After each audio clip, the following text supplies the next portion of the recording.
Major League Baseball ended the 2024 regular season with a total attendance of 71 million. It's up. And it's the highest growth since 2011-12. Yes. I think Shohei basically guarantees a sold out stadium. Yep. Any city. Right. People are going to go see him. The three probably, big team markets are good. That's great for baseball. The pitching clock, I love it.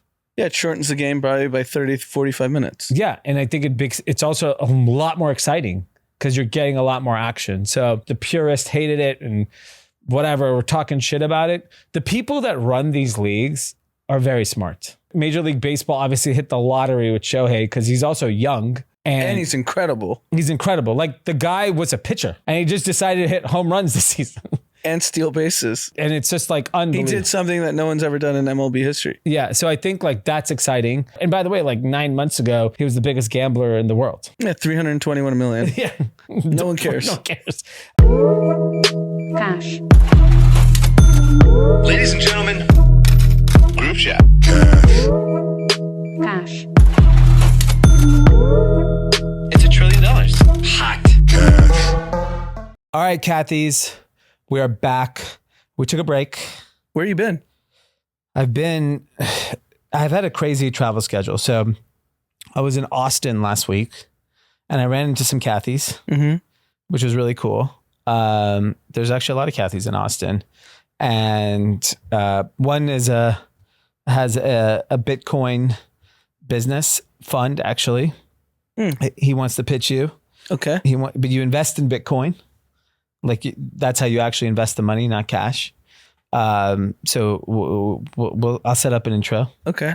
But then so I was there in Austin for the National Association of Wholesalers, which really interesting. It wasn't a huge conference. I mean, it was like 100 people, but it's basically large distributors of everything from industrial products, construction products, roofing. So industrial means like pipes and stuff? Yeah.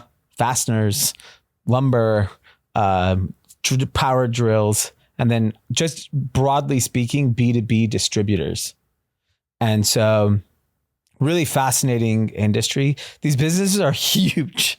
Like, you know how like you always like run into people all over the world and you're like, oh, what do you do? They're like, oh, we distribute pool supplies and $10 billion company. And so I was pretty fascinated just to learn more and more about just like how big like one the world is with just these businesses, and just like you just don't know where their opportunity is. Like these people are supplying, let's say, plumbing supply to independent plumbing businesses. Sure. And they're just humongous businesses. Yeah, I forget the conference. Kevin Gould, who was on the pod, remember he went to Vegas and he's like, I was blown away by this conference. Yeah, what was that? It was some like niche product, but everyone's making a fortune. Yeah, it was like that. I couldn't believe the size. I was like, oh, how much revenue you guys do? $4 billion. I'm like, what? I never heard of you. You're doing $4 billion? It's pretty fascinating, like how big these and I'm going to caveat this, but because from Austin, I went to Paris for Fashion Week. And wait, can we just dial back on Austin? Because everyone's hyping up Austin. That's the greatest place on earth. So I actually stayed one night with a friend of ours, and then I stayed in a hotel for another night. So there were 2 nights. My friend who I stayed with does extremely well. Sick apartment, like penthouse. Does his name start with a K? Yes. Okay. Crazy view. And so he took me, he's a member of a pickleball club. Yeah, of course. On top of a roof. This pickleball club, by the way, is the scene in Austin for like older demographic. He immediately, like, we're walking. He's like, I want to show you where I spend all my time. And we go, and it's like a pickleball club on top of like a parking lot. And it was like slammed. It was so fucking hot. Slammed. And everyone's rich. Yeah, people have money. Then we walked around. We went for a long walk, and then like that 6th Street? Everywhere, 6th, whatever. Just like, I was like, show me what's going on. unbelievable development. Like I remember going South by like 15 years ago and then seeing it now. It looks like a totally different city. Meaning it's more developed. Very developed. And the amount of nice restaurants and huge, awesome places to live. The big thing that I noticed was homeless is out of control there. So how would you compare it to Hollywood or West Hollywood? Exactly the same. There's not encampments, but there are so many homeless people walking. They are friendlier though. They have that Southern hospitality. The homeless are. So they're not on fentanyl. Doesn't look like it. They're just homeless. Yeah. There's just so many of them though. It was insane. Like everywhere. Like I couldn't believe it. And how did our friend think about that? He said they're not aggressive, but there's a lot.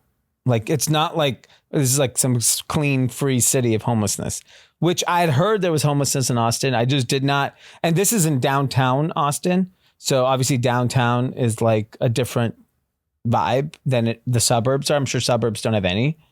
But it was just shocking to see how many homeless people there were. I was really surprised. And then, so you're like walking around encampments. No, I said there's no encampments. Oh, there's no encampments, but there's people. There's just people. You can tell around. that they're vagabonds. Yeah. Transient types. Some, screaming, yelling, whatever, normal shit, but nothing like out of the. It was just kind of surprised there's that much homeless people. The food was incredible, but then when I started talking to our friend, he's like, "Yeah, a lot of people are leaving." Really? Because a lot of his crew friends are from New York, and they've been here. And he said, like, he's been there 5 years. He's like, I've gotten so much tax benefit already, and he had some like windfalls happen. Yep. So he's like, okay, I did my duty. Yeah, I paid my time. I did my time. And, he's got family that he wants to be closer to. And, just meeting people is easier in places like New York City, things like that. So he's like conceptually like, I did 5 years here. Like, should I go back to New York or go to another city or try something else? So, and one of the reasons I was just asking, the heat was a part of it. It's just ungodly hot. Like you cannot live there in the summer. It's too fucking hot. It's like 115 degrees. I went, end of September? Humid? I forget. Yeah, it's a little humid. It's like a dry, it's like, but like I was there, like last week? It was so fucking hot. Last week. That's the end of September, almost October. So the rich guys that move for tax benefits are moving back to New York? Not all, but I think some are. Like, I think they got, let's say they got their windfall in 2020 and now it's they're probably safe from the tax man. That's going to be interesting though. 4 years is enough. That's a long time. If it was 1 year, I understand.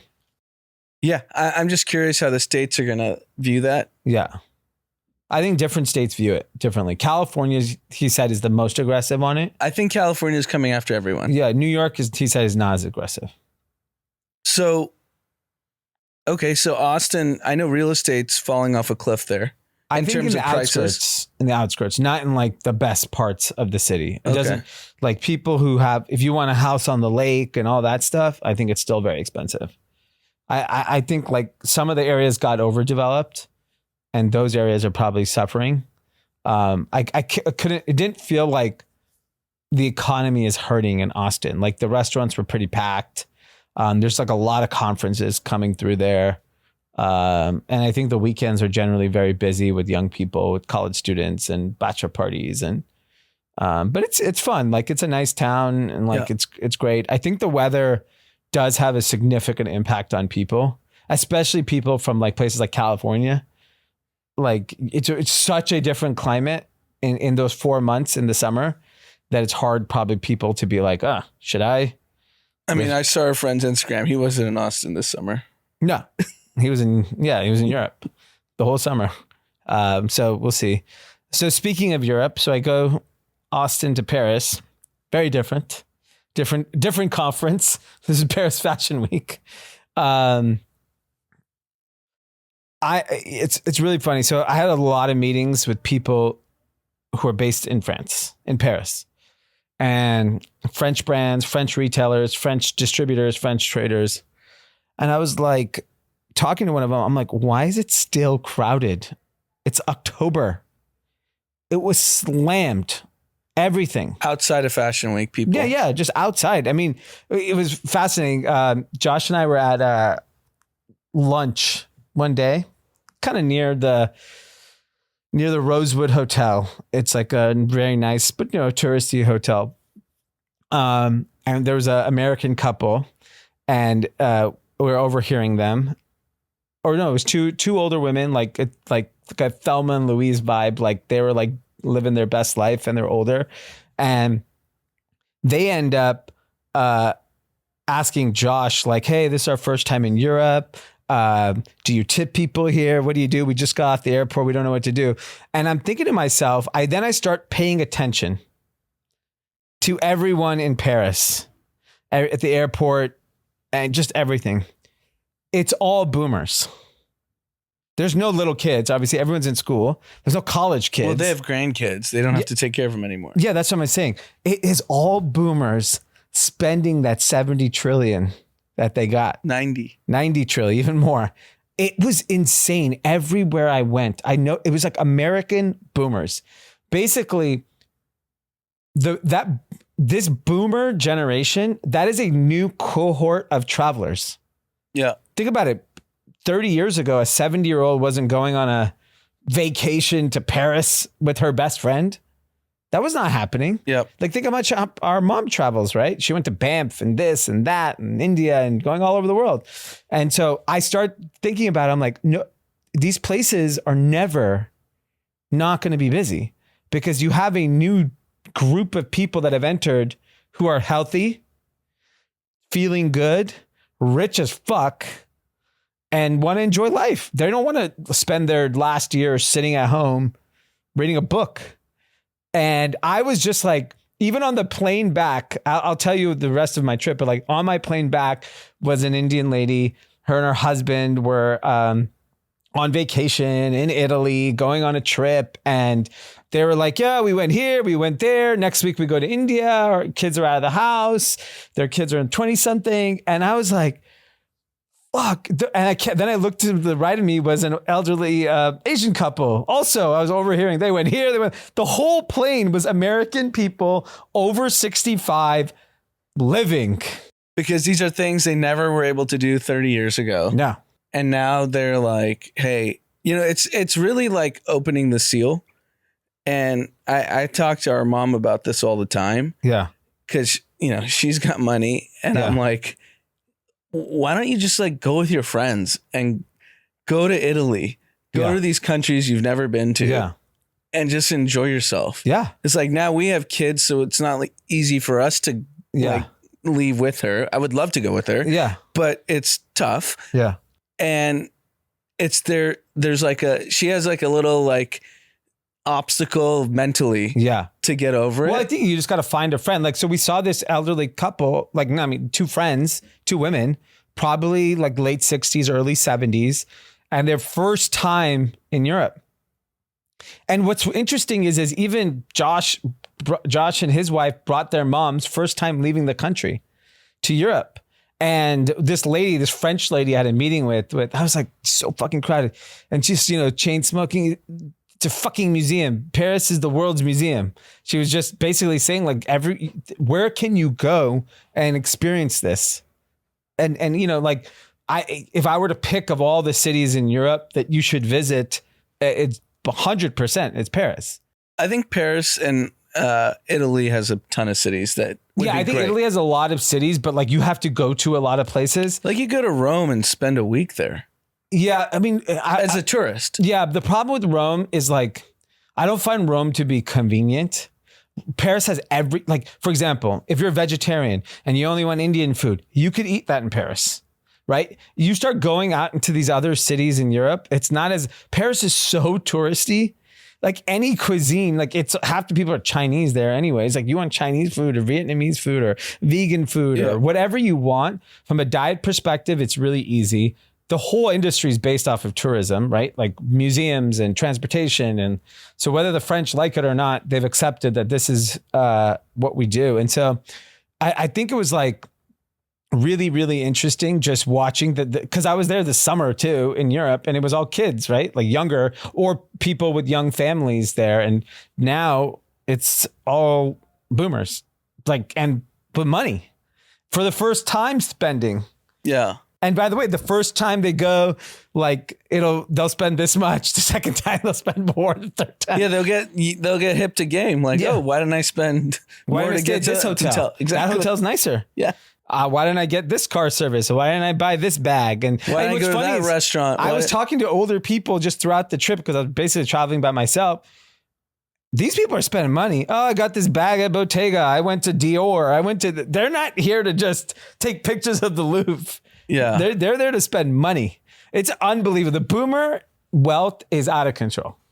Yeah, I think the boomers typically, when they want to take a vacation, would go to Hawaii. Yeah. And now they discovered Europe. They discovered Europe. They discovered even Asia. Yeah. I know a lot of people have gone to Asia, older people, but Europe is definitely look, if I could go only one, if I only it's English, all of them are English speaking countries. Yeah. So it's easy to. And I think the food is a major issue. If you're older, you're so set in the ways in the food you want to eat. You're not experimenting food at 75 years old. You want to just eat what you know and stay there. So I think from a food perspective, I think it's just so easy to go to a big city in Europe. And Paris just has so much to see. Like even me, I've been there like 100 times at this point. I'll discover like something new street. You can just walk the city and it's amazing. It's beautiful. It's beautiful. Yeah. And then we're there for Fashion Week. What's the scene? Fashion-y. So the NBA guys were already in season. Yeah. So it's Women's Fashion Week. So it's a very different audience. It's like people, it's real fashion. It's not like Joe Burrow. Yeah. It's not like June. Yeah. It's not like the buffoonery of what happens in June. This is like true, like people are dressed the fuck up. Like you feel very underdressed wherever you go because people are really, they look amazing, dressed up, and it also feels more business. Like there's obviously tons of parties and people are out having fun and whatever, but like I talked to a lot of people who are in sales and they're like, oh, I have appointments from morning to night. Saks is here, Bergdorf's here. Whereas like June is like, I'm at Le Arc till 7 a.m. and maybe I'll work the next day or not. You could bleep this out if you want. Did birthday out there? He had a party, yes, but it was, not necessarily known that it was his birthday.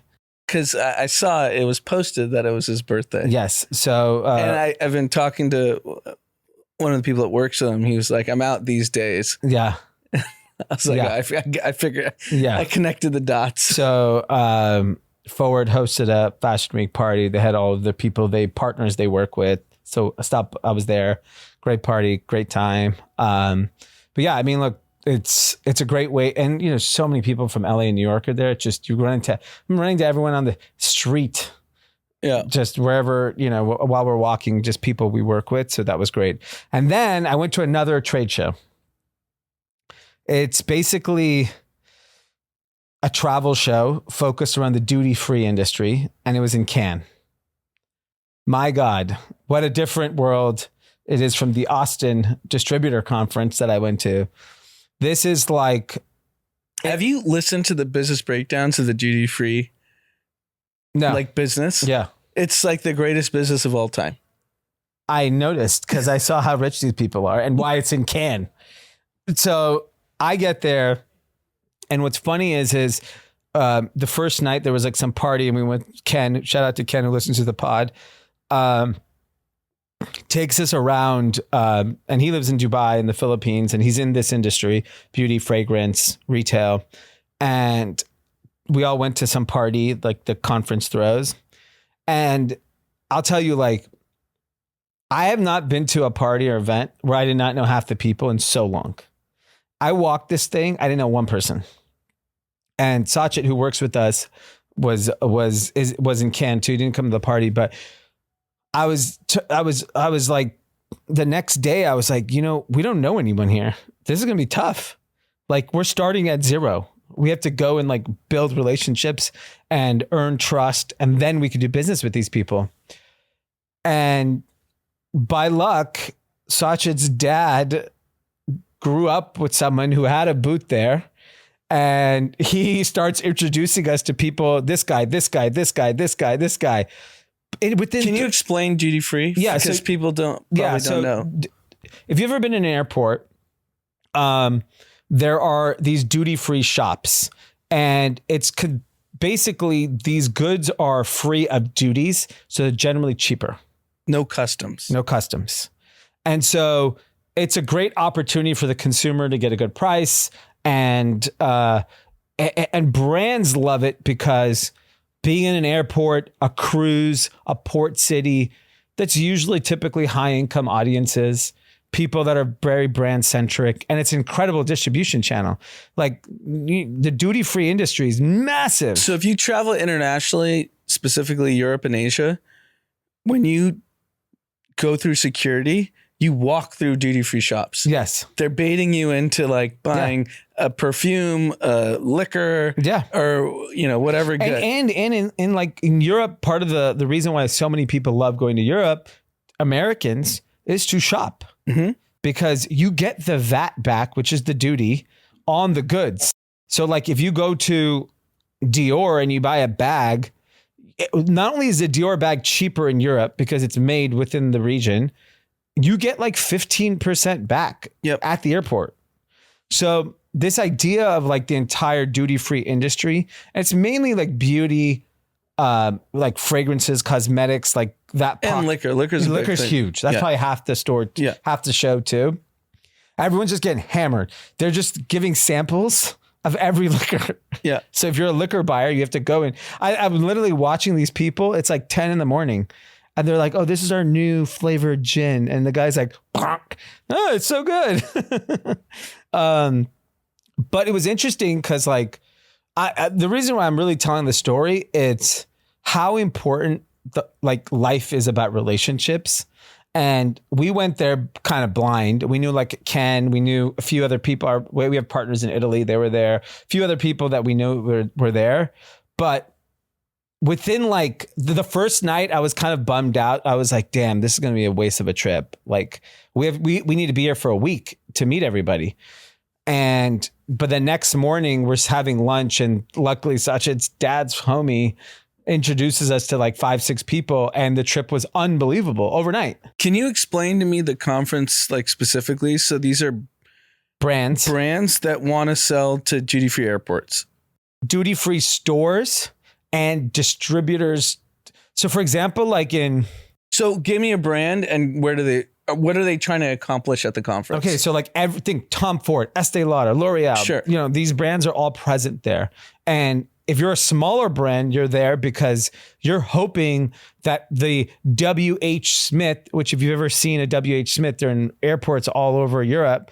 They basically sell beauty products or fragrances. You want to sell to them so that you get distribution. They're the intermediary between like them and the Singapore airport.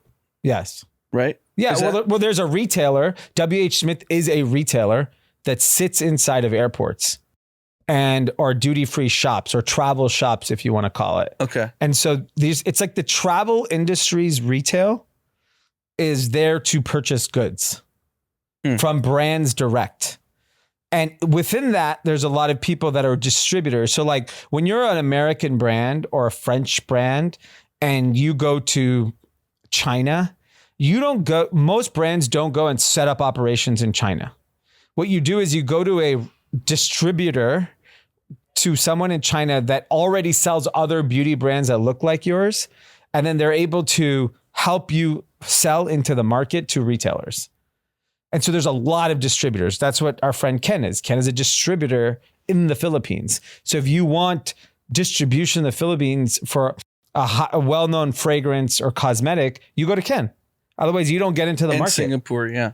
Yeah, so it's like you need Ken to break into that market. Yeah, he told me he had 60 meetings in like a day and a half. Yeah, it's like back to back. There's every brand is there. LVMH Beauty, Tom Ford, you name it, they're all there. And then obviously the really big brands have yachts and they're showing on the yachts. It's insane. Like I couldn't believe how packed Ken was too. It just like always shocks me how many rich people there are in the world. Yeah, it shocks It's like me people because that like you've never even heard of any of these people. You didn't know one person. They're all rich. yes, everyone's rich.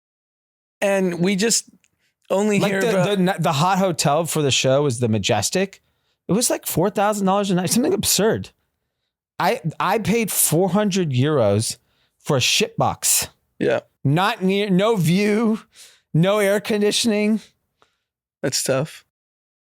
It was miserable. It was literally the worst hotel room I've stayed in the last 10 years. But yeah, it's just all these industries. It's similar to like your conference in Austin that people are selling pipes, making billions of dollars. Yeah. I think the pipe people, outside of like a few of the beauty, they were way richer. I would guess. Yeah. Like SRS was there. They're the company that sold the Home Depot for $18 billion. Yeah, it's just fascinating because we glorify some of like separate like the Zuck and Elons. They're on a different planet, right? Yeah. But a lot of these other entrepreneurs that are always in the press and we think they're the end all be all. And then some guy selling pipes. Yeah, he's laying pipes every which way and he's rich. Yeah. Was it an HVAC conference? I'm trying to think what Kevin was at, Kevin Gold. Yeah. He said like HVAC businesses. Oh yeah, I'm sure everyone's. What do you think all these boomers spending money at all these hotels are? Yeah, like every hotel I had a meeting in or drinks at or whatever, it's all Americans. There wasn't. I didn't even see any like before. I used to see Arabs and Russians. I saw Chinese people. A lot of Chinese people. Oh, they're back. They're definitely back. But like no Russians, no Arabs. Yeah, no. I just think me personally, I'm very tech biased because that's like the people I know. And then you start hearing all these other stories and you're like, tech people, only those like 100 people are rich. Everyone else is struggling. We're just trying to make it. We're hoping to make it. Yeah, no, it's I think if you're willing to go out of your comfort zone, there's so many industries that I actually do think like if you have 6 months to figure out your life, I would actually go and get tickets to every conference and just listen to the panels, meet people. Dude, at this Cannes thing, people would just walk up to me. What do you do? Why are you here? And they want to do business. Yeah. They're not like, literally this guy from Lithuania just pulled up on us and said like, what do you do? Yeah, no. Even at the airport, a guy was like, oh, are you here for the travel thing? I was like, yeah. I mean, I'll tell you a story of, obviously, you know him, a close friend of mine, Shoaib, who started a business called Keep Trucking. Now it's called Motive. He spent a year just researching industries. He left venture capital and he spent a year researching industries and like, where's the hole? Yeah. Like, what can I do? It's not like he had a passion for trucking. Yeah. And I think that is like, for even just looking at what I just am experiencing, I walk away from these like things and I'm like, fuck, I'm like, who are your customers? And they'll tell me, I'm like, I've never heard of any of their customers, like zero. Yeah. And they have a bazillion-dollar business. Yeah. And Shoaib has a, $3 billion trucking software business because he found the gap. Yeah. And there's so much opportunity like that because a lot of these, like, it's not sexy to go into trucking. No. And if you look at all these old school businesses, they're so ripe for disruption. And there's so many layers in those businesses that are ripe for disruption. It's not even just one piece of it. You could just get a sliver of it. And even in software, like I meet random software, like we do software for preschools, $10 billion. It's pretty wild. So that was the entirety of the trip. Good to be back. Obviously it was a very long trip and it's always interesting. But no homeless in Cannes. Homeless in Cannes. I said it. I texted a group. That's right. You did. Lots of homeless in Cannes. Where are they coming from? It's just a great place to be. I mean, the weather's unbelievable. I mean, if I was homeless, I would somehow get to Cannes. If you're thinking about being homeless. And security doesn't clean them up? No. They're all kind of everywhere. Like right in front of my hotel was a homeless guy when I checked in. I haven't been there in so long. Like I think I was like fucking 22. There's this one street where all the luxury houses are. Yeah. Are there homeless in front of those? Yeah. Like night. we're in front of Prada, blah, blah, blah, Yeah. LVMH. Yeah, all that shit. Homeless everywhere. That's crazy. Across the street is like basically the water side of that street. Homeless on the bench, homeless zombies at night. But they're not violent. No, they're French. They're cooler. They're dressed well. Yeah, they're Chinese. But yeah, there's homeless everywhere. I mean, all over Paris is homeless people. Yeah, I saw a lot of memes Milan Fashion Week, and it was just homeless people. Well, yeah, Milan has tons of homeless people. Tons. There's just a crisis. Yeah. It's a global crisis. I want to tease something as we talk about homeless people. Nathan Hochman, who's running for DA Our against favorite position. against Gascon. Yeah. I had a call with his brother, who I think is running his campaign, and wants to come on the pod. Okay. We only have a few weeks left. We better get him on soon. And he's down, so we'll set that up. Okay. And even if it's a off day, we'll just do the interview. And Yeah, we should do it. That's exciting. There's a couple of really big things happening in the world right now. Like too many. It's shocking how many things are happening at once, and that we're 30 days away from an election. Yeah. The first is what's happening in the Middle East. Israel, Lebanon, Iran, not fucking around. Taiwan. Yeah. Well, Taiwan, there's not missiles being thrown yet. So I think between just what's happening in the Middle East with Israel and Iran has really escalated. And, we're now waiting for like retaliation from both sides.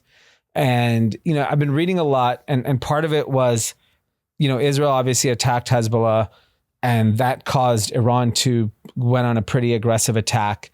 And it sounds like it was minimal damage and minimal casualties in that attack.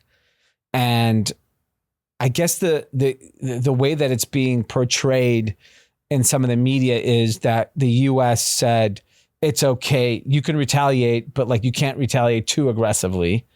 And because of that, they feel like, okay, you did what you had to do, it's over. But in Israel's mind, they're like, no. I saw Biden release that it's okay to go after oil sites, just don't go after their nuclear, whatever reactor or whatever they have. What's interesting about it is like, you basically have to like negotiate up front what you have to attack. What kind of nonsense is this? Yeah, it's. I think what's going on is they're telegraphing what they're going to do, and both sides agree. Yeah, you can do this, and I can do that. And so you just show your population is happy. Iran has to show their population that they're not weak. Yeah, Israel has to show their population they're not weak, and it's just like tit for tat. But it's not. If you really wanted to escalate to a war, in my opinion, you don't say shit. You just go do it. Yeah, because like I'm guessing either side. I'm guessing Truman did not let Japan know what he was doing. Yes. Right? Like you just Oppenheimer was in the lab cooking. Yeah, and I think what's happening now is it's all like just posturing. And the only person that died in the attacks was a Palestinian guy. Yeah. Well, and there's been other attacks on IDF soldiers and, broadly out of that ballistic missile attack. So there's been continued people. And I think the other thing is it's like, shout out, Happy New Year's to all the Jewish folks. Shana Tova. So it is Rosh Hashanah today. Frankly, if you're in the Middle East, like why would you stop attacking just because it's a holiday for someone else? Right. Right. So I would assume it's very high alert in the region. I've seen, I don't know how real this is, but there was a video of someone posting who was heading to Dubai and they were seeing the missiles attack in the plane from the plane. So here's what I'll say is that things can get out of hand really, really quickly, or it could end really quickly. But it doesn't seem like either side at this point is willing to just take an L. Yeah, and the dangerous part is the right wing is kind of hoping there's a World War III in October so that Democrats lose in the election. Like I see David Sachs, who's obviously now one of the big voices of the right, saying World War III surprise. Like, why are you fear mongering? Well, fear mongering always works. It's for clicks. I know, but both everyone fear mongers. I understand, but he knows he has a voice. He knows he's got a platform. That's a pretty dangerous thing to just callously say. But a lot of people are saying it. I understand, but he's very smart. But he might believe that. It's the same thing like I told you when I went to that conference in the summer where I was speaking with a lot of Chinese founders.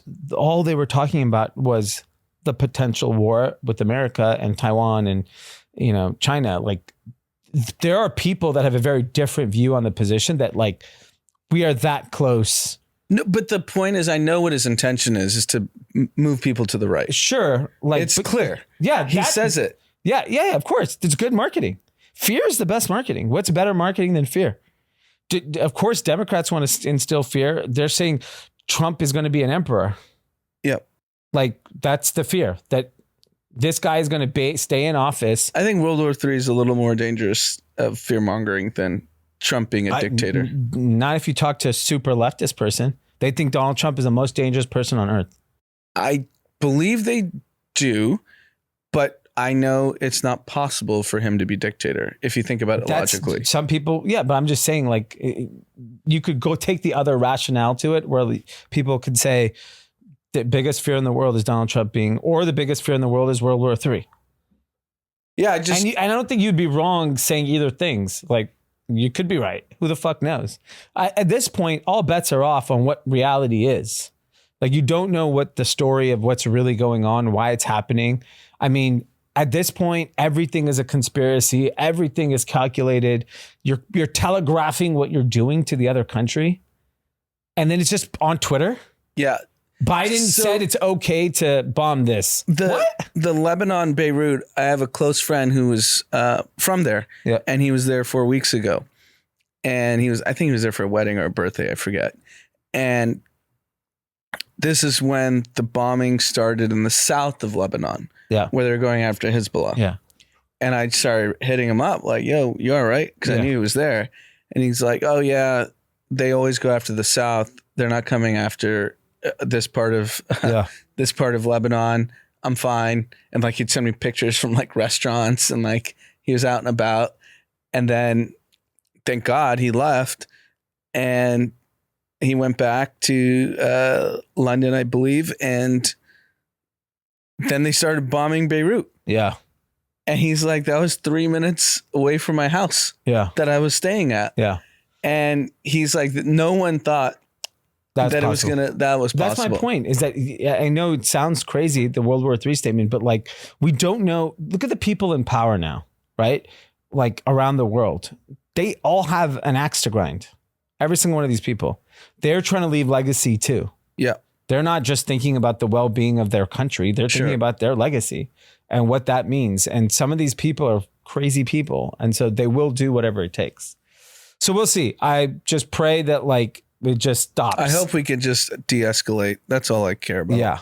Also, totally side topic. I totally forgot. In Paris is our friend Marco. It was his birthday. So I saw you posted. Marco. Yeah, happy birthday, Marco. Yeah, which was awesome. It was great to see him, and he's still listening to group chat. So shout out to him for his birthday. Nice. Then the other big thing that happened while we were away was the VP debate. I actually caught a bunch of it. I didn't watch a minute of it and have not seen one clip. I've seen a lot of clips and watched a decent chunk of it. I mean, I purposely did. Yeah, Vance. Because I knew it was just going to be fuckery. No, it was not at all. Zero fuckery. Really? It was extremely respectful. Both sides were very eloquent in speaking. Vance definitely won the debate. Like, it was so obvious. Even CNN said he got mopped, and it just showed his intelligence, and he was prepared. And the biggest thing CNN said, and MSNBC, Walz and Harris have avoided all the media, and they're just not well prepared to speak. And so at least Harris has been doing this for a long time. So she understands like how to debate. And I think her opponent is a lot easier to frazzle. Vance, unbelievable in the way that he communicated. Very concise, very clear, very direct. Walz got frazzled, and he needs more media reps. Like that was the big thing. I think the bigger issue with this, which is why I didn't pay attention to it, the VP debates have zero impact on voting. Yeah. Well, I mean, if it does if the candidates are 80. I don't think people are thinking about that. I think they are.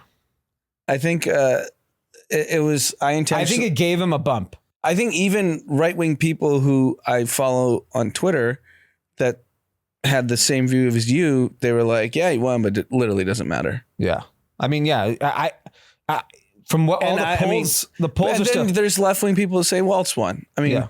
There's no way Walz won what I saw. Like, I don't think there's no one who could say Trump won the last debate. Zero people said that. Yeah. Walz got mocked. He's not a good debater. Like, he's a football coach. He should go back to, and he's a liar clearly too. He fits the politician mold. Everything he says is a lie too. So at least all four are fucking liars. So that's a good part of it. Yeah. I mean, I think the real problem is no super smart people want to be politicians.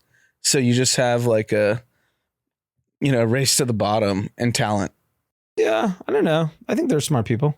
They're just not good at corralling a crowd. That's the difference, because it is a popularity contest. It's not an intelligence contest. No, I agree. But like, if you think about, there are very smart people in politics. You get corrupted by the position. Yeah, like I would argue, Bill Clinton was smart and he got corrupted. Barack Obama was smart, got corrupted. Those are two brilliant guys.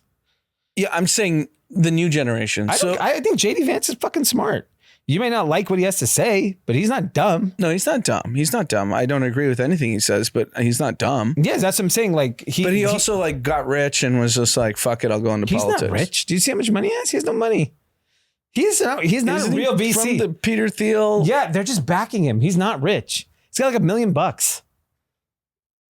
He's not rich. I'm just thinking, if you interview some pretty high performing people for high performing and intelligent is not the same. All right, whatever. I know high performing people who are going to be more richer than everyone I know. I would say they're not smart. I think they're just extremely hardworking, and they see an opportunity, they know how to exploit it. I just don't know very intelligent young people that dream about being a politician. Yeah, that's been a problem for 25 years. I know, it's compounding, and we're seeing the results of it. Yeah, but I also think that's not what wins elections, is being smart. That's also part of the problem. I understand. I understand what you're saying, but my point is, the voters don't want intelligence. The voters want a vibe. They want a rah-rah. Yes, they want someone that emotionally talks to them. And that's who we have. We have two people that are riling audiences, not the smartest people in the room. Because a really smart person is not going to get the country excited. This is how we're going to cut the deficit. Oh, yeah.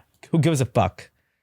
Show me, give me some hype. Give me a clip. Yeah, clearly. That's why Trump is succeeding. Yeah. And that's America. We're TikTok. America's TikTok. Got to give me the 15-second. But then that's when citizens, like smart citizens, have to stop complaining because they're not putting their hat in the race. No, I mean, you're never going to solve any problems when you just have a rah-rah person either side. Yeah. I'm not saying, which side. Yeah, I mean, smart people, policy. Smart, dumb, everyone's going to keep complaining. That's never going to stop. Yeah. You're not going to change people complaining. That doesn't make sense. We're going to complain about things no matter what. Just how it is.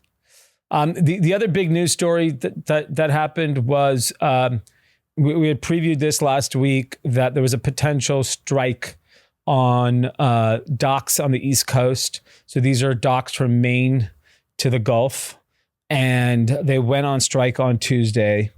And the big thing that came from that was the dock workers union boss, the big boss, who came out and basically did an interview that went extremely viral. Yep. His name's Harold Daggett. He's like a mafia type. Oh, he's definitely mafia. Yeah. And he basically said, This is what's going to happen after week 1. This is what then by week 2, by week 3, you guys the American economy will be crippled. And that thing basically went viral. The beauty of X is, oh, that's interesting.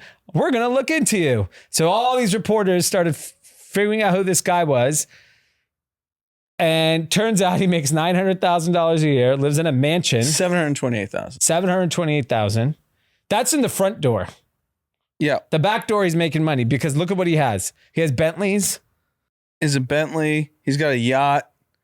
Elon even said he's got more yachts than me. Yeah. He has this huge house. Was it in New Jersey? Yeah, I think so. So New Jersey is where The Sopranos were filmed. Yeah. So I mean, he's definitely getting. If they wanted to audit his bank statements, I guarantee you would see bribes left, right, and center. Yeah. From people that want their shipments earlier than others. Because here's what I'll tell you. They were offered a 50% raise, which is insane. They want a 71% raise. They don't want automation. So it's a really interesting dilemma that politicians have here. Unions are a very powerful voting bloc. They vote. And particularly the Democrats publicly, like the Teamsters usually go Democrat. They're not endorsing a president this year. And because there's a lot of support for Trump. The right answer to this problem is, and someone posted this on X where they said, if you gave every worker, early retirement check of $1 million, I think it was like $50 billion that you'd have to give. And then you spend the rest of the money on automating, right? And let's just say the million is not even the true number. It's probably way less. It's basically what Amazon is doing, which is everyone has to be in the office 5 days a week in Seattle or wherever your respective office. They're doing that as natural attrition. People are going to quit. So instead of doing a layoff, which will cause morale to go down, make it mandatory because some people cannot move and you'll lose a bunch of people. In this worker strike, why not take the approach of, here's an option. We need to modernize the ports, but we understand you guys have put your life into this. Early retirement, big bonuses, and maybe if there's like a windfall because of the automation, you get it for 25 years. Like negotiate, pay them the money that they want, but negotiate so that you can move the port progress. Like Long Beach is more automated. Amsterdam has been automated for 20 years. Have you seen the videos from China? Yes. They have like 5 computer screens. I've been to the ports in China. It's fucking automated. It's insane. It was automated 15 years ago. And so these people, I understand they're powerful voters. So if you go against this union, then all the unions are going to vote against you. So Biden's in a very tough spot. He's got to just give in onto the unions. But what if you structured it a little differently and got out of it? What I didn't like about his interview, I thought it was very aggressive and threatening. Yeah. And he's like, guess what? Week 1. Yeah.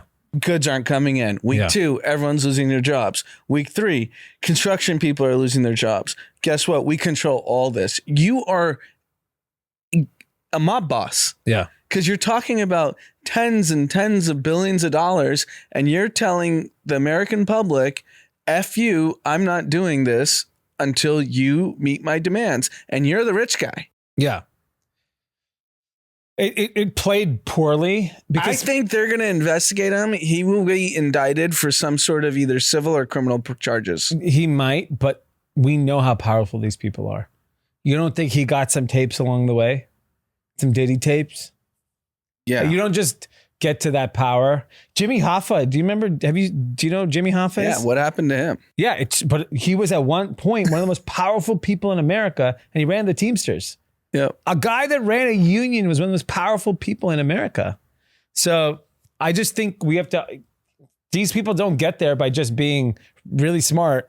But I think his ego got in front of him. Sure. I'm sure he was obviously he's extremely powerful, but he wanted to kind of peacock at the tail end of his career. I also think the problem is that like, you don't realize when you say something into a camera today, there is a chance the whole world sees it. And the whole world saw it. The whole world saw it. And it played very poorly. And it kind of turned people on unions and be like, well, why don't we automate this? Why don't we? Yeah, he basically ruined their own mission. Yeah. I agree. Everyone should be paid a fair wage. But when the average wage of these longshoremen is insane. They're making 6 figures. Yeah. And it's just a monopoly. And I mean, it's just... So the only people that could change this are politicians. They have to basically go against the unions for the next decade to make the market more efficient, right? That's basically has to happen. That's a very tough... You lose a voting block if you go against them. Yeah. It's very tough for a politician to go against the unions.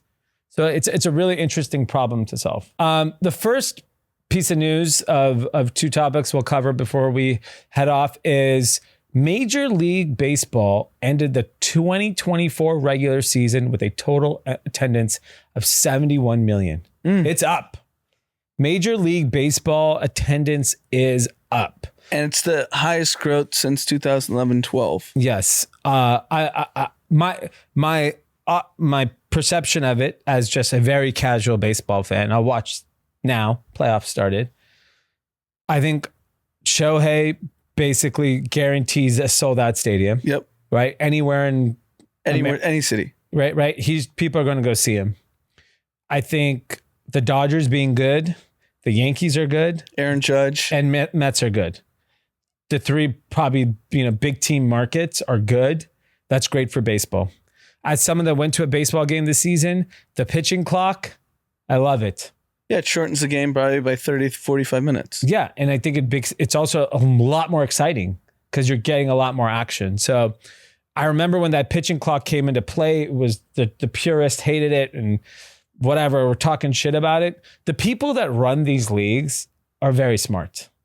That like everything Roger Goodell does, everyone hates, but he's the best commissioner ever in sports history. Mm-hmm. And I think the Major League Baseball obviously hit the lottery with Shohei because he's also young. And he's incredible. He's incredible. Like the guy was a pitcher and he just decided to hit home runs this season. And steal bases. And it's just like unbelievable. He did something that no one's ever done in MLB history. Yeah. So I think like that's exciting. So it gives like, I don't know, like a lot to look forward to in the sport. And by the way, like 9 months ago, he was the biggest gambler in the world. Yeah, 321 million. Yeah. And no one cares. No one cares. I said, you know why the guy is so good? He's not gambling anymore. This guy was that good with all the, think about all the action. He's stressed. Now he's just like, he's living life stress free. He could just play baseball. A lot of people have a lot on their mind all the time. So shout out to Major League Baseball. Incredible. I'm excited for the sport now. I think some big games. Yeah. It's actually fun. These games are so tight. Yeah. Very exciting. The other big piece of news, Pepsi bought Siete Foods for $1.2 billion. I'm a Siete almond flour tortilla buyer myself. Okay. I buy a lot of their products. We buy their chips. No shock here that this type of brand is resonating. It is just cleaner. It's healthier. It's grain-free tortillas. And by the way, it started in 2014. That's not long. Veronica Garza started in 2014. Full slate of products. Unbelievable exit. Congratulations to Siete. And great product.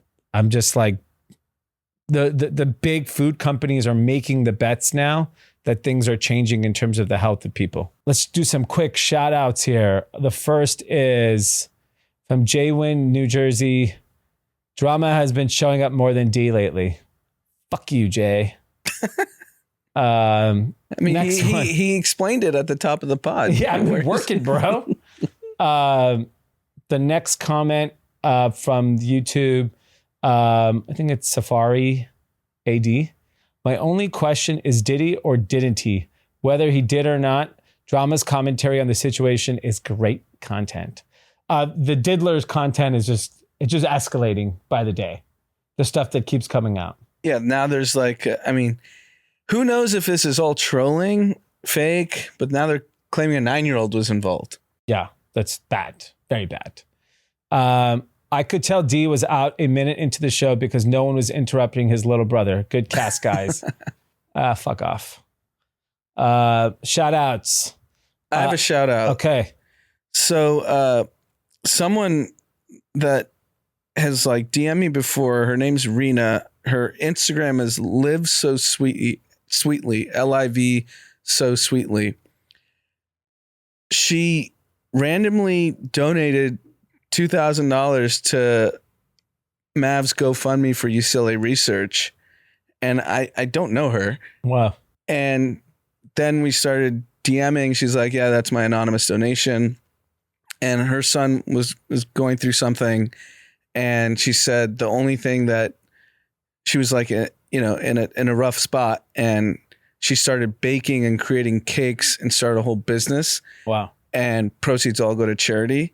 And so I didn't even know this. The last 3 months was for infantile spasms research.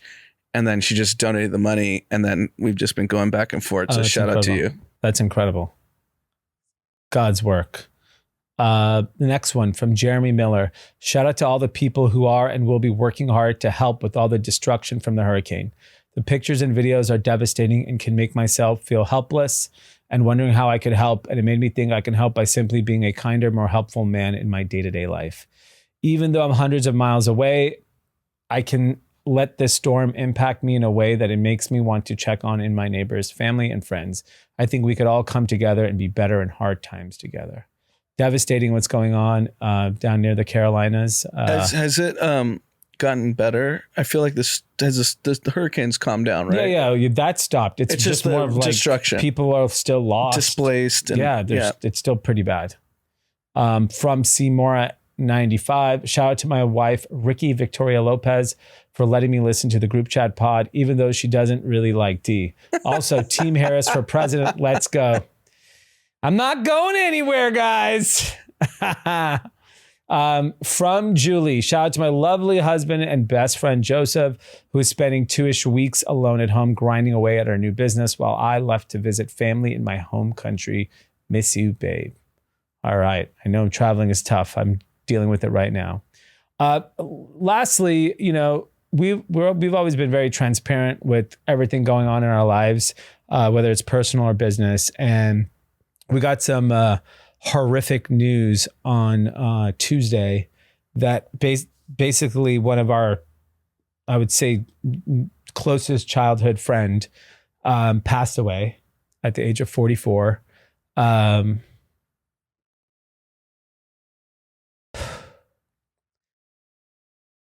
He was basically like another brother to us, like his younger brother is to us.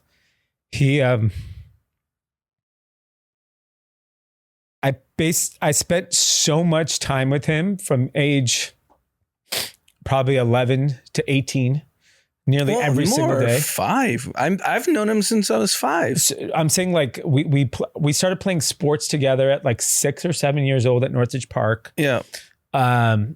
Then our families became very close.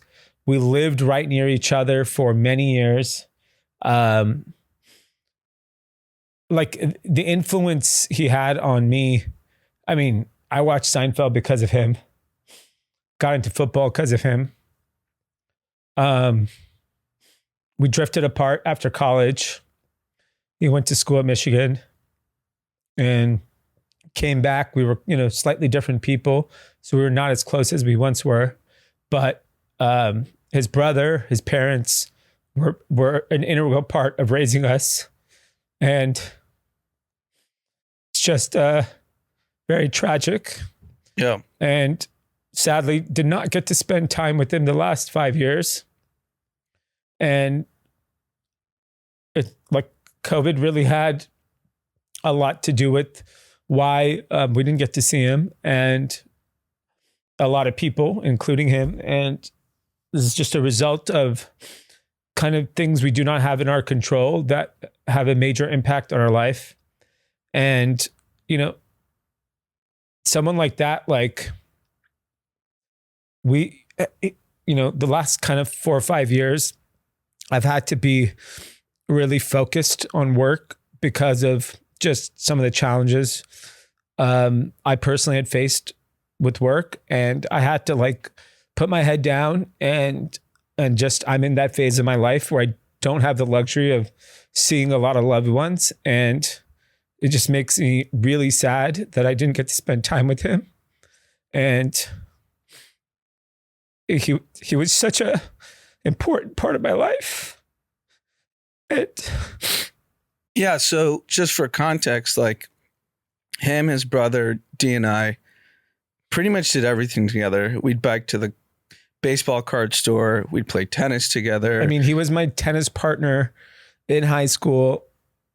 Our senior year, we were first team all city. I'm trying to get my mom to find the video because me and my tennis partner played you and this person in individuals. Yeah. And she has the tape. Like She's the VCR tape. Yeah. Yeah. And, we're respecting the privacy of the family, so we're not saying names. Yeah. But, we did everything with this family. Like, we'd go over there to play ping pong, play basketball. I'm talking like tennis. Everything. Like, just imagine suburbia, riding bikes, spending every weekend, sleepovers at his house. I mean, at least sleep on the floor of his room. Yeah. So many nights. We used to, like, discovered music together. Like, vividly remember with Ali and myself and him listening to Crossroads by Bone Thugs 1,000 times in his car. We learning how to drive, learning how to play sports, going to prom together, like doing all these. I'd go to their house and with him and his brother and watch January 1 bowl games. Everything. Every year. Like everything. I can't tell you that I literally did everything with this person up until I was 18 years old. And it just reminds you, one, how short life is, how precious all our friendships and family are. And we all take it for granted, and then it's gone one day. Yeah. And I'm just incredibly sad that I don't get to see him again. Yep. And, I know he has 2 lovely children. He's got his mom and dad, his brother. He's got like a community of people that miss him. And, And I know a lot of people who listen to the pod know the family, so they'll understand who we're talking about. Yeah. And then if you don't, feel free to reach out to us, and we're happy to, talk to you all. But it's important that, like, we're very transparent people. We share our highs and we share our lows, and this is a very low moment in our community, because it's just as when I think about, like, people are so concerned about how they spend their time, and then you forget about how to actually live your life. And time is separated from living your life. And if you sat and looked at how much you look at your phone all day, and then you see things like this happen, and you see just how precious every moment of every single day is, you might operate your life a little differently and understand that, like, whether we like it, life is passing us by and things are changing. I mean, I lost 2 childhood friends this year. Yeah. I'm fucking 44. Yeah. That's not normal. No, it's not normal. And, I actually had this conversation with our mom this week after this happened. And I remember our dad, he was in his 70s, and he was 78 when he passed, right? And I remember him telling me he was, like, so sad that, like, he's like, every week I get a call that someone died. And I was just telling my mom, I was like, yeah, but those people are in their 80s.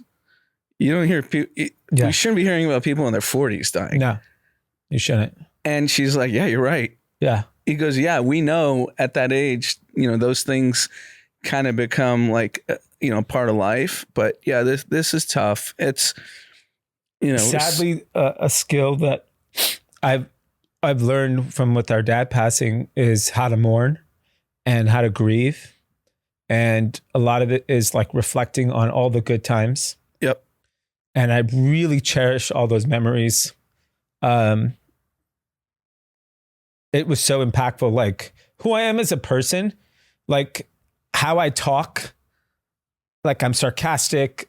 He got me into sports gambling, which is one of my favorite things to do. Yeah, like so much of my personality was developed with him. Yeah. Like who I am as a person today. I mean, we used to go to the Airtel card show in Van Nuys together. Yeah, and sell cards, sell baseball. We had a table and we'd sell baseball cards and we would hang out with random old dudes all day and night. Oh, yeah, that's like the funny thing. The four of us we were like 11 and you guys are probably 14 and we'd be hanging out with like 40-year-olds. Yes. Like it's probably not normal. It's not normal and it's a different era and it worked. And like if I was hanging out with 11 and 12-year-olds at 41, people would be like, what the fuck's You'd going on? be arrested. Yeah. I'd have you arrested. So, we're going to, obviously spend the time to really celebrate his life and remember all the good times. And I will say the thing that like upsets me most about the last 4 years, COVID and the shutdown really has fucked my head up. Yep. It took time away from our dad. It took away time away from so many friends, and then not being able to like see a lot of people and you drifted apart because of all these, like, I think the lockdowns will be looked at as the worst thing of our generation. Like, I don't think there was anything worse you could have done. I think it hurt us so much. And the repercussions of that are going to go on for a very long time. We know we've seen it in children. We're seeing it now with adults. It's like, and the time that was taken away. I just can't, like, I'll never forgive the people that locked us down. That shit pisses me off. It should have been temporary. It shouldn't have been extended. I agree with that. And, the last thing I'll say is, like, everyone who listens, like, check in on your people. Yeah. Shoot them a text.